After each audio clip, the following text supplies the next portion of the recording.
Assalamualaikum warahmatullahi wabarakatuh. Selamat pagi semuanya. Salam sejahtera untuk kita semua. Puji syukur kita kehadiran Allah Subhanahu wa Ta'ala, karena atas rahmatnya kita dapat terus belajar dalam keadaan sehat walafiat. Perkenalkan, nama saya Rahma Wayuni. Saya dari Fakultas Ekonomi, Prodi Manajemen, kelas 1C. Baiklah teman-teman, saya akan menjelaskan tugas presentasi saya.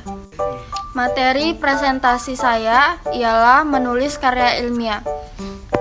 Yang pertama, tujuan menulis karya ilmiah. Yang kedua, sistematika penulisan karya ilmiah. Yang ketiga, jenis-jenis karya ilmiah. Keempat, cara menulis kutipan, daftar pustaka, daftar tabel, dan gambar.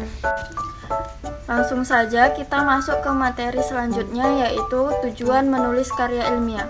Karya ilmiah biasanya ditulis untuk mencari jawaban mengenai sesuatu hal dan untuk membuktikan kebenaran tentang sesuatu yang terdapat dalam objek tulisan.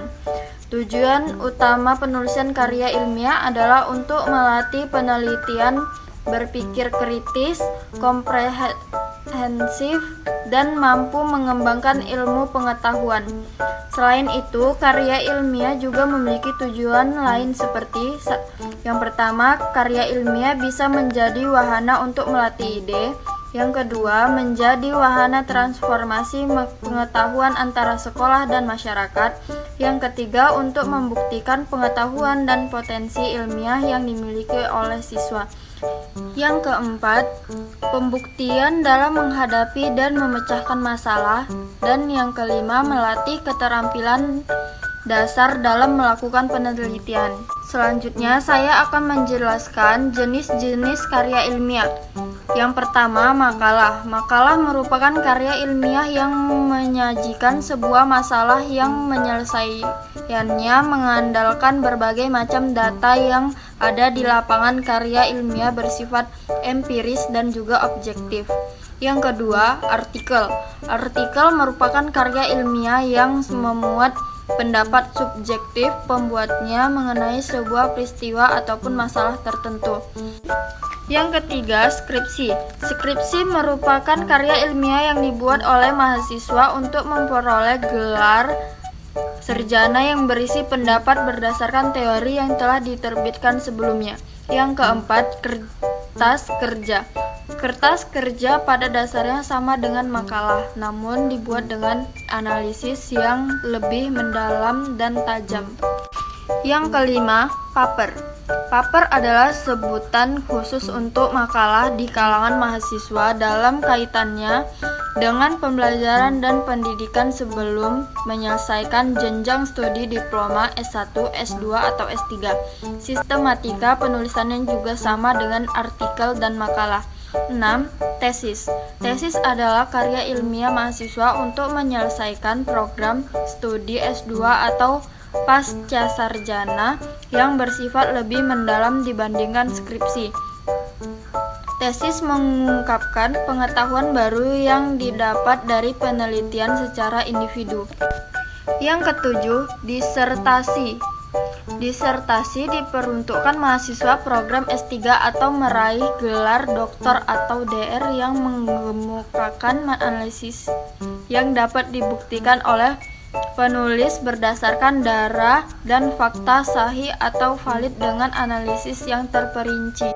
Selanjutnya, kita masuk ke sistematika penulisan karya ilmiah.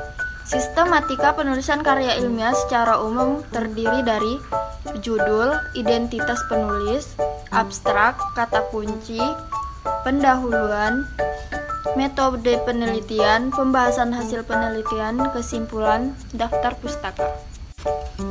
Selanjutnya, kita masuk ke cara menulis kutipan.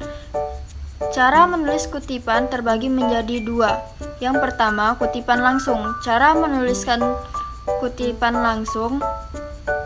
A. Kalimat kutipan harus diintegrasikan dengan teks. B. Jarak antar baris 2 spasi. C. Kutipan diapit dengan tanda petik. D. Menulis sumber kutipan, nama pengarang, tahun terbit, dan nomor halaman di dalam kurung. Yang kedua, kutipan tidak langsung. Cara menulis kutipan tidak langsung: A. Kutipan diintegrasikan dengan teks. B. Jarak antara garis dan kutipan adalah spasi ganda. C. Kutipan tidak diapit tanda dipetik. D. Menulis sumber kutipan. Selanjutnya, cara menulis daftar pustaka. Secara umum, isi dari daftar pustaka harus mencakup 1.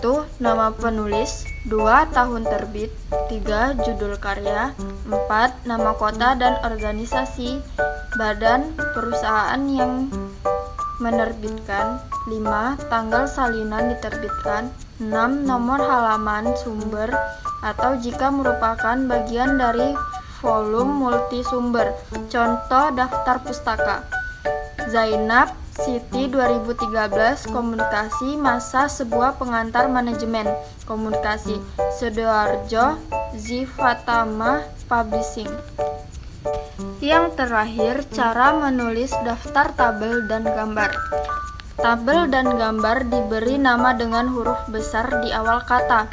Tabel dan gambar ditempatkan di atas atau di bawah teks yang membahasnya. Tabel dan gambar harus simetris di tengah halaman. Nomor tabel dan gambar harus menyertakan nomor bab tabel dan gambar tersebut berada. Tabel dan gambar yang diambil dari sumber lain diberi nomor dan disajikan dalam format yang sama dengan tabel dan gambar lainnya. Kutipan dalam teks harus dicantumkan setelah menyebutkan tabel atau gambar. Sumber juga harus dicantumkan dalam daftar referensi. Oke teman-teman, itu saja yang dapat saya sampaikan mengenai materi menulis karya ilmiah. Apabila ada tutur kata yang kurang berkenan, saya mohon maaf, saya tutup. Wabillahi taufik wal hidayah. Wassalamualaikum warahmatullahi wabarakatuh.